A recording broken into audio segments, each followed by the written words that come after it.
ಬೆಂಗಳೂರು ಕರಗ ದಿನ ಇದೆಂತಹ ಗಲಾಟೆ. ಕರಗಕ್ಕೆ ಹಣನೇ ಕೊಟ್ಟಿಲ್ಲ ಅಂತ ವ್ಯವಸ್ಥಾಪಕ ಮಂಡಳಿ ಅಧ್ಯಕ್ಷ ಸತೀಶ್ ಅವರು ಆರೋಪ. ಬಿಬಿಎಂಪಿ 40 ಲಕ್ಷ ಕೊಟ್ಬಿಟ್ಟಿದೆ ಅಂತ ಮಾಜಿ ಮೇಯರ್ PR ರಮೇಶ್ ಅವರು ಹೇಳ್ತಾರೆ. ಬಿಬಿಎಂಪಿ ಹಣ ಕೊಟ್ಟಿಲ್ಲ, ನಾವೇ 60 ಲಕ್ಷ ಹಾಕಿದ್ದೀವಿ ಅಂತ ಈ ಕಡೆಗೆ ಜ್ಞಾನೇಂದ್ರ ಅವರು ಹೇಳ್ತಾರೆ. ಮೊದಲ ಬಾರಿಗೆ ಮಾಧ್ಯಮಗಳ ಮುಂದೆ ಬಂದು ಕರಗ ಹೊರುವ ಪೂಜಾರಿ ಜ್ಞಾನೇಂದ್ರ ಅವರು ಮಾತನಾಡಿದ್ದಾರೆ. ನಾನು ಎಷ್ಟು ಹಣವನ್ನ ಖರ್ಚು ಮಾಡಿದ್ದೀನಿ, ಇಲ್ಲಿಯವರೆಗೂ ಹೇಗೆ ನಡ್ಕೊಂಡು ಬರ್ತಾ ಇತ್ತು, ಈಗ ಏನಾಗಿದೆ ಅನ್ನೋದ್ರ ಬಗ್ಗೆ ವಿವರಿಸಿದ್ದಾರೆ.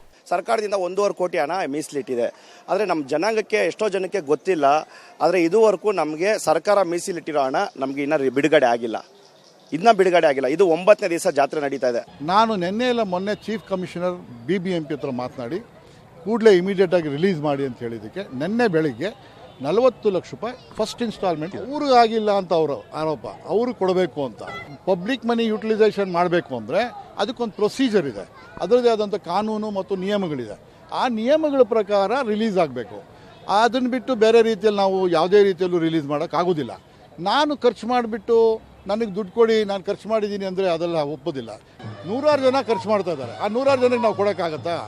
ಅದರಿಂದ ಅವ್ರವ್ರು ಖರ್ಚು ಮಾಡೋದು ಹೌದು ಬೇರೆ. ಆದರೆ ಸರ್ಕಾರ ಖರ್ಚು ಮಾಡ್ತಕ್ಕಂಥ ಹಣನ ಸರ್ಕಾರ ಯಾವ ರೀತಿ ಅದನ್ನು ಜುಡಿಷರಿ ಖರ್ಚು ಮಾಡೋದಿದೆ ಅದು ಕಾನೂನು ಪ್ರಕಾರನೇ ಖರ್ಚು ಮಾಡಬೇಕಾಗತ್ತೆ. ಅದನ್ನು ಈಗ ಆಲ್ರೆಡಿ 40 ಲಕ್ಷ ರೂಪಾಯಿ BBMP DC ಅಕೌಂಟ್ಗೆ ಆಗಿದೆ.